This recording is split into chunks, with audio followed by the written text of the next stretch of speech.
Talk about the consumer society and its effect on the environment. I accepted this project because personally I am really interested in different languages, especially English and German, and in the future I would like to be a German and English teacher in a secondary school. About the topic, I chose the consumer society because I thought that this is one of the most difficult topics among all the others, and it was a bit difficult for me as well, so I thought that I can practice while making this presentation and this project all together. So without further ado, I would like to begin with the topics today that we are going to cover. First of all, we shall discuss what exactly consumer society means. Then we will talk about what has led to it, what is the good side of it, what should we worry about, whether it affects our environment or not, what does sustainability mean? That will be one of the most important topics in the whole presentation. Whether consumerism is suitable or not. And last but not least, we are going to talk about what can change in the future. So first of all, let's have a look at the definition of the consumer society itself. It sounds like this: a society in which the buying and selling of goods and services is the most important social and economic activity. Well, we all know that purchasing things is one of the main aspects of our everyday lives. We do it on a daily basis, and of course that leads to an immense economic growth, and we buy more and more things every day, and that's why we can consider the word more the key word of consumer society. First of all, because we have more comfort than ever before. So different enterprises and companies are working on devices to make our lives easier. We can think of computers, phones, and things like that, of course. Nowadays we have much more variety. Of course, by that I mean the variety of products and goods. So for example, if you went into a store in the 20th century in Hungary, then you could choose between one or two brands of a certain product. But nowadays you can see like dozens of different brands with different quality and different prices, so everyone can choose the ideal for himself or herself. Nowadays we have more services and we use them, of course, more often. For example, if you think of an average town in Hungary, the main streets are littered with different restaurants, cafes, hotels, and other kinds of accommodations. And while in the past they were considered unique and people only use them on special occasions, nowadays they are a part of our everyday life. And of course we have more accessibility. It is mainly because of the modern technology, for example, computers, smartphones, and the internet itself, because we can order or buy anything just by a few clicks, and that's it. First of all, then we are going to discuss what exactly has led to consumerism itself. And one of the main aspects and reasons behind consumerism is development. The first occurrence of consumer society can be traced back as far as the 16th century Europe, but the real changes only happened during the event that was called Industrial Revolution, with the founding of many different factories all around Europe and America. With these factories, goods and products could have been produced on a mass scale, and it of course made the quality a bit lower, but as well as the prices, so it was satisfying for the people, and it motivated them to buy even more and more. The other big step in the consumer society's lifespan is the occurrence of modern technology, especially with computers and internet.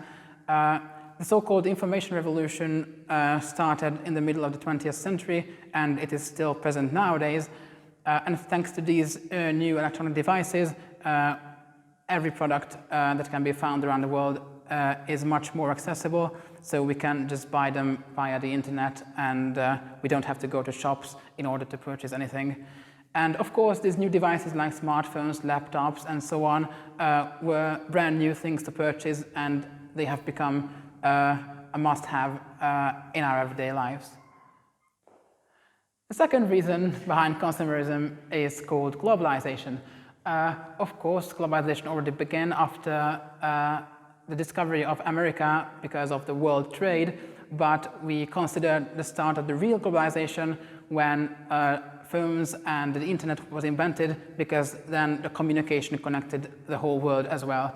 And thanks to these, more variety became available for the customers, because different brands from different countries all around the world became available, and they can be purchased worldwide nowadays as well. And of course, customers can choose between these many different products, so they can choose the optimal quality and price for their own taste. And globalization does not only mean more variety for customers, but also more options for producers. For example, they can export their capital to countries with a cheap labor force or with lower and not that strict environmental laws, so they can produce their goods much more easily, although it means the exploitation of the people and the environment as well, but we are going to talk about that a bit later. And although these countries are far away from the modern Western countries, thanks to the cheap transport, for example, via ships on the water, this distance doesn't really mean a thing in the 21st century. The third reason is called the advertisement, and of course everyone knows that ads of different products can be found basically everywhere on the streets, on giant billboards, for example in shop windows, and of course on the internet as well. We all know that their sole purpose is to convince us to buy more and newer products, and they usually target the more naive people or children who can convince themselves more easily to buy newer and better things. And thanks to the great popularity of social media, ads are trying to convince us and influence us through these as well. As we all know, online we can meet many different ads that show us products that we exactly need because we have already thought about it or we have already searched for it on different platforms like Google or Facebook. And of course we have to talk about pop-up ads, which are almost impossible to avoid because they can pop up everywhere, and they are usually about fake things that we shouldn't believe, but more naive people or elderly people believe them sadly quite easily. Last but not least, we are going to talk about the accelerated world, which means that we are always in a hurry, we have to do everything quicker, and thanks to that, trends and fashions change just as fast. For example, new styles are always preferred and always released, so that people have to buy newer and newer products. Thanks to this always changing environment, people want to follow the flow and follow other people. For example, they don't use products as long as before, because when a new fashion comes out, everyone wants to change, and then all the other products that they have already used will go to waste, and of course it is really bad for the environment. And it is the sad truth that owning newer and better products is considered nowadays as status symbol. For example, most people feel much more confident if they can wear their more expensive or newer watches, shoes, phones, etc., and they can show it off to other people. I have already told a lot about consumerism, and it might seem that it is an absolutely bad thing, but of course it has quite a few advantages, especially economic advantages. For example, it stimulates economic growth because of the constant buying and selling of products. For example, if people need more and more things to purchase, then new companies will arise, thus offering new and new jobs to different people with higher salaries on average. And if people have more money, then they are going to buy more things, so the circle will go on and on. It also boosts creativity and innovation because people always want something more extraordinary and more amazing than before, so they are going to improve everything they are selling. It also encourages cost reduction because companies can compete with each other with the reduction of different prices, because if they can find a low enough price to make people satisfied, which is high enough to make profit, then that company are going to dominate the market for good. It also increases the rate of self-employment because it encourages people to take the risk and try to open their own enterprises. And it is a known fact that a big amount of people in the United States, more than 50%, work in smaller companies with less than 20 employees. But sadly, consumerism has a lot of drawbacks and disadvantages. We are going to talk about them as well. First of all, one of the biggest drawbacks is that it exploits the environment and all the workers, the workforce as well. This is a very big topic, and I'm going to cover it a bit later, so let's move on to the next one, which is that people become indebted or go bankrupt. It was a bit shocking for me that an average American has 2 to 4 credit cards, and they usually have debts as well. So, and if they can't repay it, then obviously they are going to go bankrupt. That can lead to several financial problems. And thanks to that, this constant stress because of money and because of work and because of the lack of free time, they are going to be stressed all the time, and health issues and diseases are going to occur, something like depression, insomnia, or high blood pressure, for example. As surprising as it may sound, consumerism and the constant buying of products does not provide fulfillment at all. Even if we spend a lot of money on a new product, as soon as we get it, we are going to desire another, a newer, and a better device immediately. It can be sadly also used as a political tool. For example, the consumerism itself provides usually a better lifestyle and better quality products, which can draw away our attention of everyday problems like poverty, malnutrition, and things like that in countries which are not as developed as West Europe or the United States of America, for example. Our second topic today is the consumer society and its effect on the environment. We all know that the production of different goods can lead to a lot of different environmental problems. Every single step of the production itself is really harmful. For example, first of all, we have to extract natural resources, which of course exploits forests and mines and everything. If we cut out trees, we don't plant as many, and if we use up like iron or coal or materials like that, we don't consider the fact that they are non-renewable, so we can't use them again if we run out of them, and it can lead to serious economic problems in the near future. The second step is production, which of course is probably the worst of all because it uses very different harmful chemicals, and during the procedure a lot of toxic byproducts are made and released into the air or into the ocean or into the ground itself, which can lead to pollution and different environmental problems like the greenhouse effects, for example. And we not only exploit nature, but we exploit people as well, because the biggest enterprises export their capital to countries with cheap labor force and to countries which doesn't have restrictions against pollution, so they can exploit everything and everyone there without looking at the consequences. The third step is distribution and purchase, and it has its own problems as well. For example, the prices don't include the environmental costs. That's why scientists want to use so-called green taxation, which means that the prices of certain products will be a bit higher because they have a harmful effect on the environment, but the governments haven't said yes to these ideas yet. And we have to talk about the expression planned obsolescence as well, which is the act of repeatedly buying the same product because of its short lifespan. It has two reasons. One is that people always want newer things, and the second one is quite intended by the different companies because they make a lot of products with lower quality, so we have to repair them more often. They go to waste a bit sooner, and then it encourages us to buy newer and newer ones.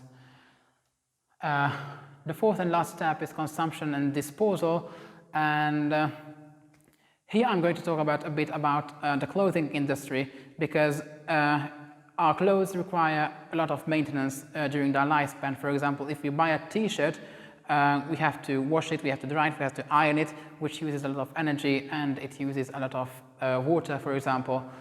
And of course, these belongings later won't be recycled, at least most of the times, so they are going to go to waste and pollute the environment. Because of all of these environmental problems, we have to talk about sustainability as well.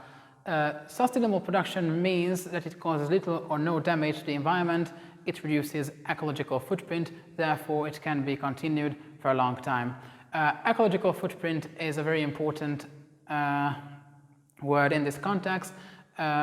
It means the amount of harm, the amount of damage we do to the environment during the production and consumption of different products, and our main goal is, of course, to make it as low as possible.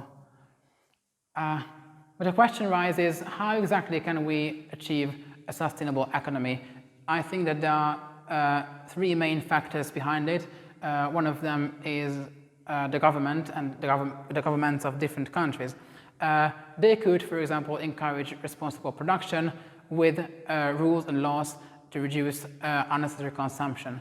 And of course, they could use green taxation as well, which I have already talked about, but I don't think that this will happen in the near future, at least.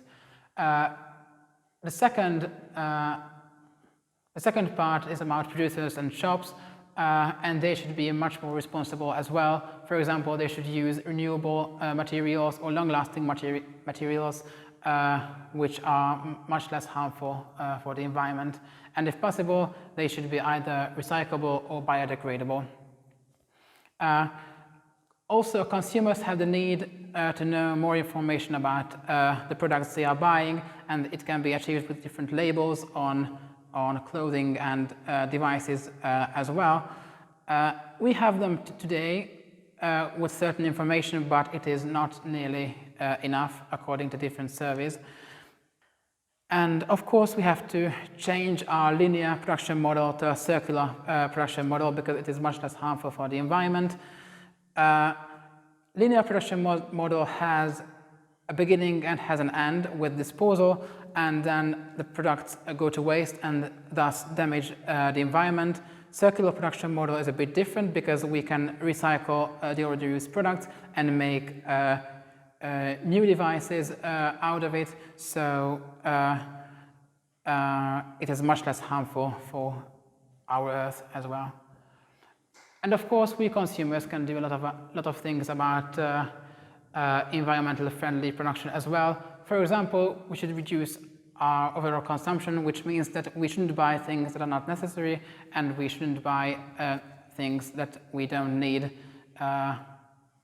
too often. And we also have to make ethical and responsible decisions while shopping. For example, we have to have a look at the different labels and the information we are provided. And everyone has to understand that quality has its price, which means that eco-friendly products are usually a bit more expensive, but they're worth the money because we can use them for a longer period of time, and of course we can save the planet with them. Our last topic today is the future of consumer society, and of course it is a really hard topic because even experts can't predict what will happen in the far future, but three things are certain. For example, that customer demands are almost always very ambivalent. According to different surveys and researches, consumers really want to buy environmentally friendly products and they want to preserve the environment, but they are not willing to pay too much more for these goods, so it's really a hard situation to resolve. We have to know that small steps have already been made, especially by very developed countries, for example, Scandinavian countries who have stricter rules and laws against pollution. And we also have to know that production is already ready for a change. For example, we have the technology to produce biodegradable products, and we have the technology to make them available for everyone, but according to scientists and researchers, the consumers are not yet ready for such a big change. And I have also found this little saying in English, which is the early bird catches the worm, and it refers to this topic quite well, because if one of the companies, one of the big enterprises would start supporting these environmentally friendly production, probably everyone would follow, and it would be very profitable for the companies and for the environment and the consumers as well. These are the main sources I used, and thank you for your attention.